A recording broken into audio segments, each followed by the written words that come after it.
बढ़ते तो गठबंधन के खिलाफ लड़ने की बात करते। कैसे केवल कह रहे हैं कि नीतीश कुमार जदयू के खिलाफ लड़ेंगे, बीजेपी के खिलाफ क्यों नहीं लड़ेंगे? तो कहीं न कहीं एक सोची समझी साजिश थी जिसकी वजह से चिराग जी ने यह बयान दिया है। और हम तो कहेंगे कि चिराग जी को सद्बुद्धि हो कि इन दोनों गठबंधनों को छोड़ करके वो अपनी राजनीति करें। ये दोनों गठबंधनों से कभी भी चिराग जी को फायदा नहीं हो सकता है, वो आगे नहीं बढ़ सकते हैं। मतलब अलग हो जाना चाहिए, बिल्कुल अलग हो। हमारा घर है उसी विधानसभा क्षेत्र, जो उसका विधानसभा क्षेत्र तरारी है, हमने फैसला किया है कि तरारी विधानसभा से चुनाव लड़ेंगे और लोगों के बीच जाएंगे, बात करेंगे। बड़ा खुलासा आशा एक भारत पे सबसे पहले कि हमारा कैसे परिवार बचे, परिवार को हम आगे ले चलें, हमारे रिश्तेदार कैसे आगे बढ़े। तो जब तक ये सोच रहेगा, हमारे बिहार का विजन नहीं रहेगा, तो बिहार कैसे आगे हो सकता है? लालू यादव की कमी खलेगी कि नहीं महागठबंधन? निश्चित रूप से लालू प्रसाद यादव 1990 के बाद से हर 1810 का अगर दर है तो 1810 में धान बिकना चाहिए, इस बात की हम गारंटी करेंगे। हमारे तरारी विधानसभा क्षेत्र में एक भी कॉलेज नहीं है, किसी भी तरह का जनरल कोई कॉलेज नहीं है।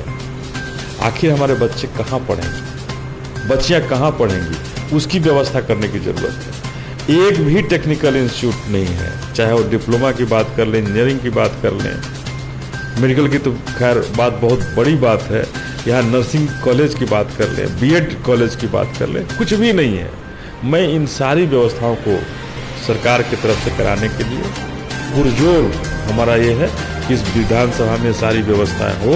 शिक्षा और किसान की एक माफिया तंत्र तैयार हो गया है हमारे पूरे बिहार में, और जो शराब बेचने और बिकवाने के काम में लगे हुए हैं, और इसमें निश्चित रूप से इनका कुछ पैसा जदयू के बड़े बड़े नेताओं के पास जाता है, हो सकता है मुख्यमंत्री के पास भी जाता हो, जिससे वो चुनाव लड़े। जदयू की राजनीति हमें समझ में नहीं आया कि जदयू में कार्यकर्ताओं को कहीं भी कोई सम्मान नहीं है।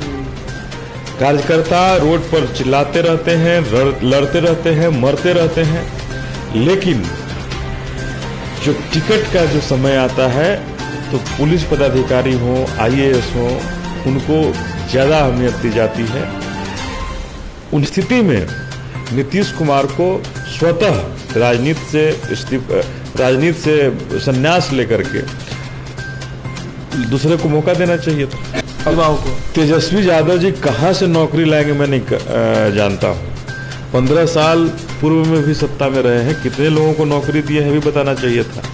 और इस सरकार में भी जो दुर्गा पूजा भी है, पूजा का ये है और माहौल भी है, और हम लोग भी कोरोना संक्रमण की वजह से उतनी तैयार बिहार नहीं थी। और मैं अभी भी कहूँगा कि चुनाव के लिए बिहार अभी भी तैयार नहीं है, चुनाव नहीं होना चाहिए। लेकिन अगर चुनाव आयोग आपका अपना आशा एक भारत को सब्सक्राइब करिए भैया, और साथ ही साथ बेल बटन दबाना ना भूले, क्योंकि बेल बटन दबाइएगा तभी तो खबर फटाफट पाइएगा।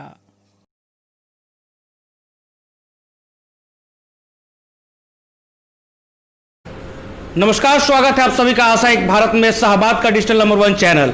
मैं रैना सिंह, और आज बात करेंगे एक ऐसे शख्सियत के साथ जिसने अपनी कर्म भूमि में इतना काम किया कि उन्होंने तरारी विधानसभा क्षेत्र का और साथ ही साथ नारायणपुर का पूरे विश्व पटल पे नाम रखा है। जी हाँ, मैं बात कर रहा हूं जनतांत्रिक विकास पार्टी के राष्ट्रीय अध्यक्ष, जिन्होंने कई सारे मुकाम हासिल किए हैं, और अभी वो चुनावी दंगल में उतरने वाले हैं बिहार विधानसभा 2020 के।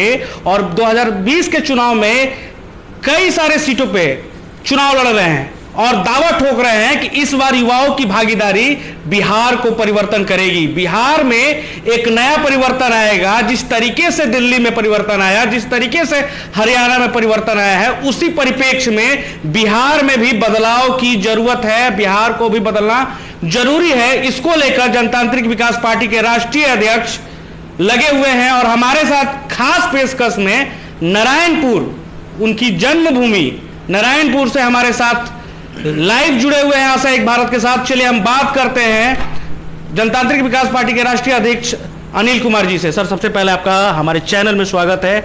और गांव में आपको हमने पकड़ ही लिया, गांव है, बहुत बिजी रहते हैं आप, बहुत बिजी शेड्यूल है, लेकिन गांव से आप आज सारे जनता के बीच में जा रहे हैं। क्या मैसेज रहेगा सबसे पहले आप? ये सबसे पहले तो आपको धन्यवाद देना चाहते हैं।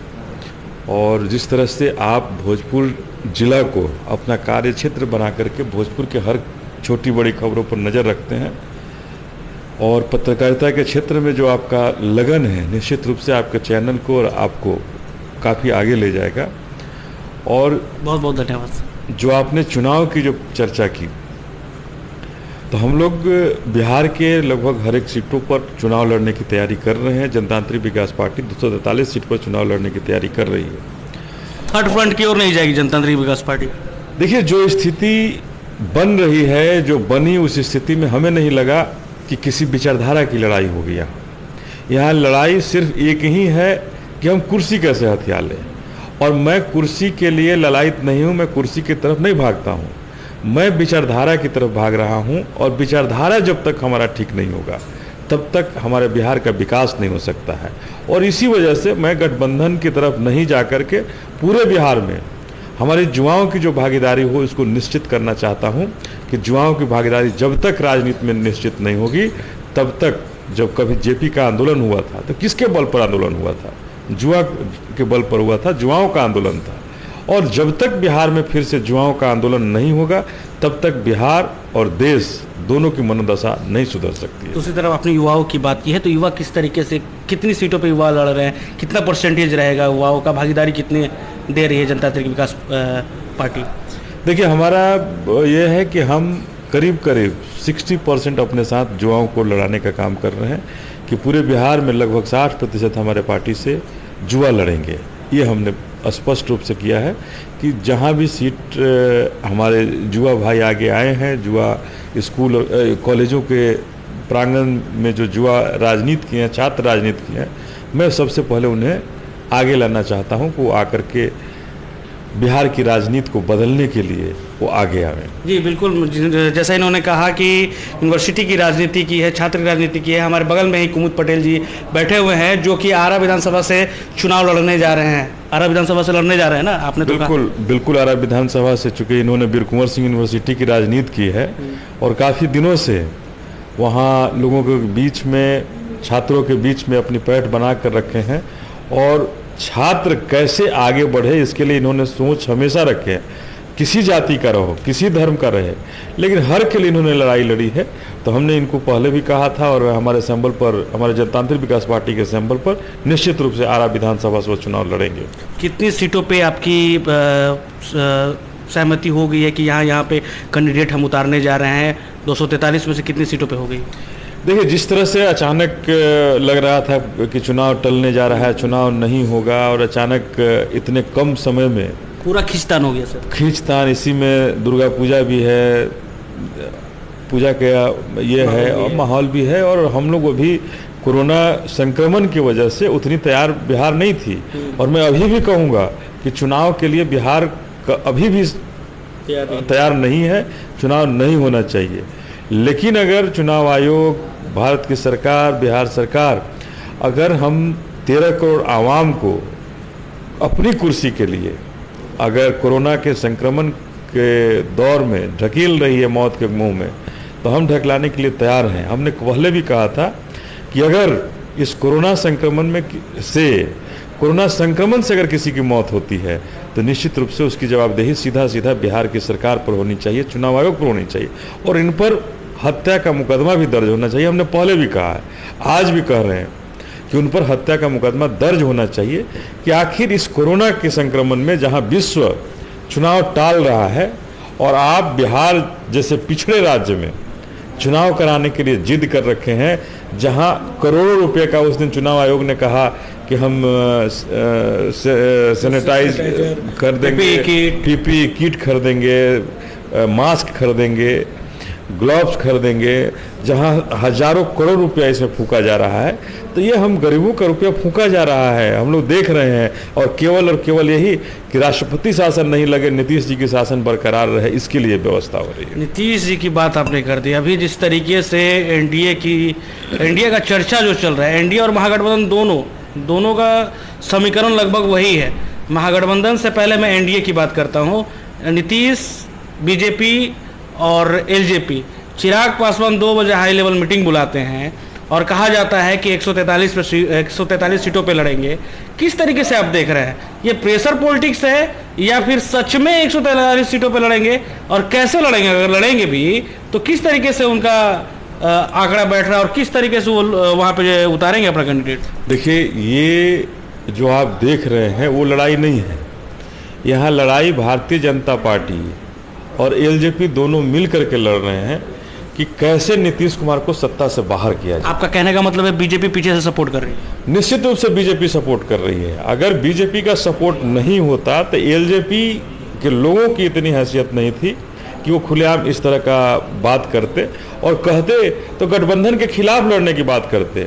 कैसे केवल कह रहे हैं कि नीतीश कुमार जदयू के खिलाफ लड़ेंगे, बीजेपी के खिलाफ क्यों नहीं लड़ेंगे? तो कहीं न कहीं एक सोची समझी साजिश थी जिसकी वजह से चिराग जी ने यह बयान दिया है। और हम तो कहेंगे कि चिराग जी को सद्बुद्धि हो कि इन दोनों गठबंधनों को छोड़ करके वो अपनी राजनीति करें। ये दोनों गठबंधनों से कभी भी चिराग जी को फायदा नहीं हो सकता है, वो आगे नहीं बढ़ सकते हैं। मतलब अलग हो जाना चाहिए, बिल्कुल अलग होकर के राजनीति करनी चाहिए। और नीतीश कुमार जिस तरह की राजनीति करते हैं उस राजनीति में कभी भी युवाओं की कोई भागीदारी निश्चित नहीं कर रहे हैं और न कर सकते हैं। नीतीश कुमार को क्या लगता है, रिटायरमेंट लेना जरूरी हो गया है क्या? देखिए, हर लोगों का एक उम्र होता है।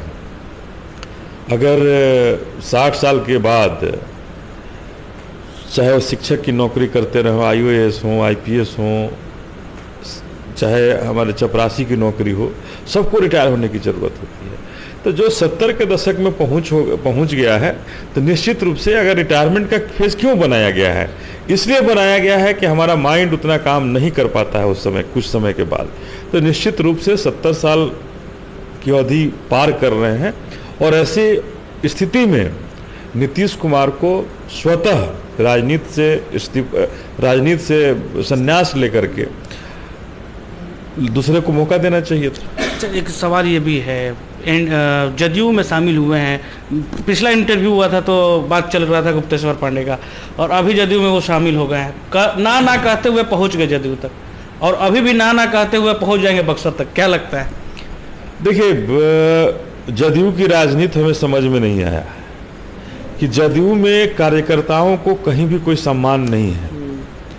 कार्यकर्ता रोड पर चिल्लाते रहते हैं, लड़ते रहते हैं, मरते रहते हैं, लेकिन जो टिकट का जो समय आता है तो पुलिस पदाधिकारी हो, IAS हो, उनको ज़्यादा अहमियत दी जाती है, उन्हीं को टिकट मिलता है।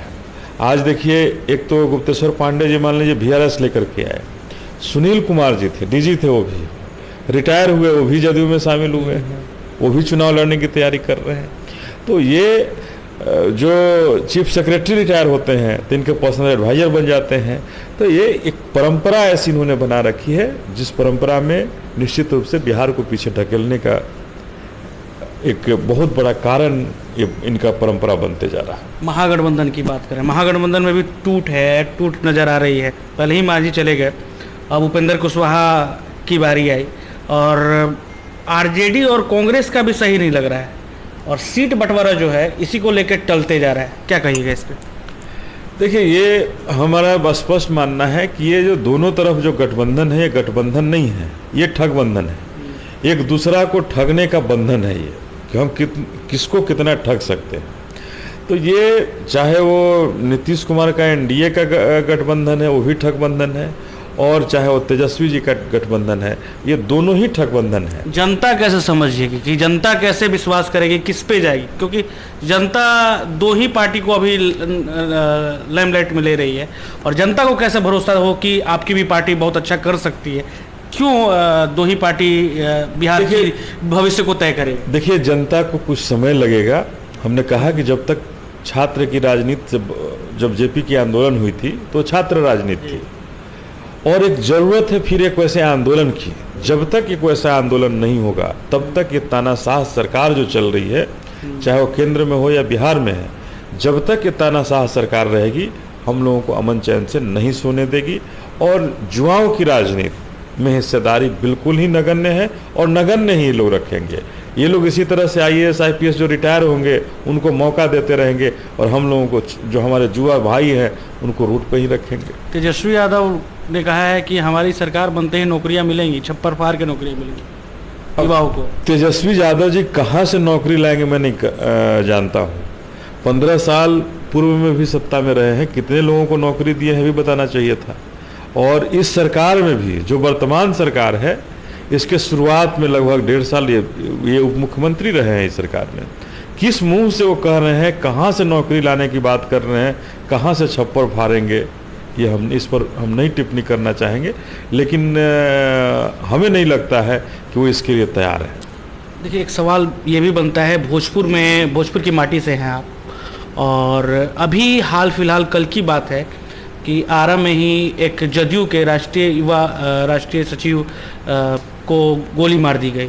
किस तरीके से देख रहे हैं अभी, जिस तरीके से अपराध का ग्राफ बढ़ गया है, दिन दहाड़े शाम को गोली, और भी भीड़ भाड़ इलाके में, भीड़ भाड़ जगह में गोली मारी गई है। स्टेशन से बहुत कम ही मीटर की दूरी है वो मोहल्ला। देखिए, ये स्टेशन से दूरी हो, थाना के अंदर हो, थाना के पास हो, बिहार में चारों तरफ अपराध का बोलबाला है। लालू यादव के राज को जंगल राज बोला जाता था, लेकिन मैं तो हमेशा कहते आया हूँ कि नीतीश कुमार का राज महाजंगल राज है। चारों तरफ भय व्याप्त है, लोग मार रहे हैं, कोई कह रहा है कि हम मार देंगे अगर आप हमको सपोर्ट नहीं करोगे। तो इस तरह की बहुत सारी बातें हो रही है। और जिस तरह से हमारे भोजपुर जिला में जो क्राइम का ग्राफ जो बढ़ा है, अपराध का ग्राफ बढ़ा है, निश्चित रूप से ये अपराध का राजनीतिकरण जो हो गया है, इसकी वजह से ये बढ़ा है। जब तक अपराध का राजनीतिकरण नहीं रुकेगा, तब तक ये नहीं खत्म हो सकता है। और भी है, शराबबंदी एक इस अपराध को बढ़ावा देने में शराबबंदी का भी अहम योगदान है। इसके पीछे का रोल ये नहीं, नीतीश कुमार की जो शराबबंदी है, ये शराबबंदी नहीं है। ये नीतीश कुमार की शराबबंदी अगर होती तो हमारे बिहार में कहीं से शराब नहीं मिलता। नीतीश कुमार की पुलिस ही कहती है कि हमारे यहाँ इतना शराब पकड़ लिए। तो ये कैसी व्यवस्था है कि जहाँ 5 साल शराब बंद किए हुए हो गया और शराब आज भी मिल रहा है। ऐसी स्थिति में ज़रूरत थी सोचने के लिए कि शराबबंदी हमारे राज्य में नहीं लागू होनी चाहिए और नहीं व्यवस्था होनी चाहिए थी, तो इनको खोल देना चाहिए था। जहां पैरेलल एक माफिया तंत्र तैयार हो गया है हमारे पूरे बिहार में, और जो शराब बेचने और बिकवाने के काम में लगे हुए हैं, और इसमें निश्चित रूप से इनका कुछ पैसा जदयू के बड़े बड़े नेताओं के पास जाता है, हो सकता है मुख्यमंत्री के पास भी जाता हो, जिससे वो चुनाव लड़ें।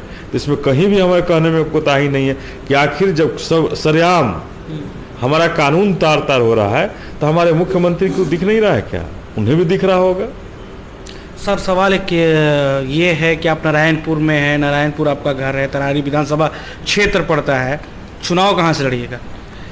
देखिए, हमने पहले तो हमें ये नहीं था, लेकिन हमने स्पष्ट कर लिया कि अपने गृह नारायणपुर जो हमारा घर है, उसी विधानसभा क्षेत्र, जो उसका विधानसभा क्षेत्र तरारी है, हमने फैसला किया है कि तरारी विधानसभा से चुनाव लड़ेंगे और लोगों के बीच जाएंगे, बात करेंगे। बड़ा खुलासा आशा एक भारत पे सबसे पहले एक्सक्लूसिव आप सुन रहे हैं अनिल कुमार जी, जो कि जनतांत्रिक विकास पार्टी के राष्ट्रीय अध्यक्ष हैं। इन्होंने खुलासा किया है कि ये तरारी विधानसभा क्षेत्र से ही लड़ेंगे।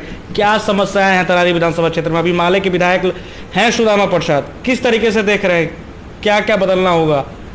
देखिए, तरारी विधानसभा की जो समस्या है, वो समस्या एक जटिल ग्राफ में तरारी विधानसभा फंसा हुआ है। आज भी यहाँ हजारों मकान, जो शोषित दलितों का जो मकान है, गरीबों का जो मकान है, झोपड़ी है, कच्चे मकान है, सबसे पहले तो उन्हें पक्का मकान का ज़रूरत है, उन्हें पक्का मकान बनाने की ज़रूरत है। दूसरी तरफ जो धान की जो कीमत है, सरकार जहां न्यूनतम तय करती है, न्यूनतम दर की 1810 का धान है, और वहां धान जो बिकता है 1200 में, 1100 रुपये में धान बिक जा रहा है। कोई सवाल नहीं उठा रहा है। हमने स्पष्ट रूप से कहा है कि 1810 का अगर दर है तो 1810 में धान बिकना चाहिए। इस बात की हम गारंटी करेंगे। हमारे तरारी विधानसभा क्षेत्र में एक भी कॉलेज नहीं है, किसी भी तरह का जनरल कोई कॉलेज नहीं है। आखिर हमारे बच्चे कहाँ पढ़ेंगे, बच्चियाँ कहाँ पढ़ेंगी? उसकी व्यवस्था करने की ज़रूरत है। एक भी टेक्निकल इंस्टीट्यूट नहीं है, चाहे वो डिप्लोमा की बात कर लें, इंजीनियरिंग की बात कर लें, मेडिकल की तो खैर बात बहुत बड़ी बात है, यहाँ नर्सिंग कॉलेज की बात कर लें, बीएड कॉलेज की बात कर लें, कुछ भी नहीं है। मैं इन सारी व्यवस्थाओं को सरकार की तरफ से कराने के लिए पुरजोर हमारा ये है कि इस विधानसभा में सारी व्यवस्थाएं हो। शिक्षा और किसान के मुद्दे पे और उद्योग धंधे की बात, बिहार में उद्योग धंधे हमारे यहाँ नहीं है, जिसकी वजह से फैक्ट्रियाँ लगनी चाहिए, लगेगी, लग सकती हैं यहाँ पे, बिल्कुल। लेकिन सुशील मोदी जी कहते हैं कि बिहार में फैक्ट्रियाँ नहीं लग सकती हैं। तो ये सुशील मोदी जी क्या बोलते हैं समझ में नहीं आता है।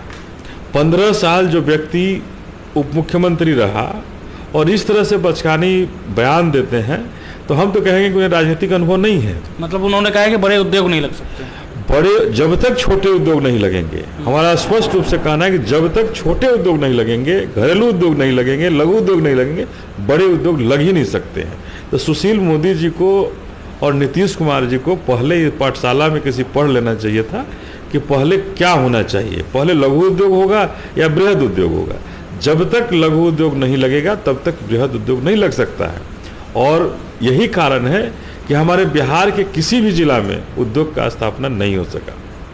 अब तरारी विधानसभा क्षेत्र से आते हैं, बाहर जाते हैं, बिहार के बच्चे बाहर बहुत ज़्यादा रहते हैं, किस तरीके से देख रहे हैं? बिहार में टैलेंट की कमी नहीं है, लेकिन प्लेटफॉर्म क्यों नहीं मिल पा रहा है? कहाँ चूक हो जा रही है? इतने बड़े बड़े नेताओं के नाम, जेपी आंदोलन से निकले हुए नेता हैं, चाहे विपक्ष की बात करें या सत्तारूढ़ पार्टी की बात करें या बीजेपी की बात करें, सभी लोग जेपी के आंदोलन से निकले हुए हैं, छात्र जीवन से वो सारे निकले हैं, फिर भी वो छात्र का समस्याओं को क्यों नहीं समझ पा रहे हैं और क्यों नहीं निराकरण कर पा रहे हैं? ये छात्र आंदोलन से निकले हुए हैं, बहुत ही गरीब परिवार से लोग निकले हुए हैं, लेकिन अब अपने परिवार की जीविका कैसे चले ये उसी में फंसे हुए हैं।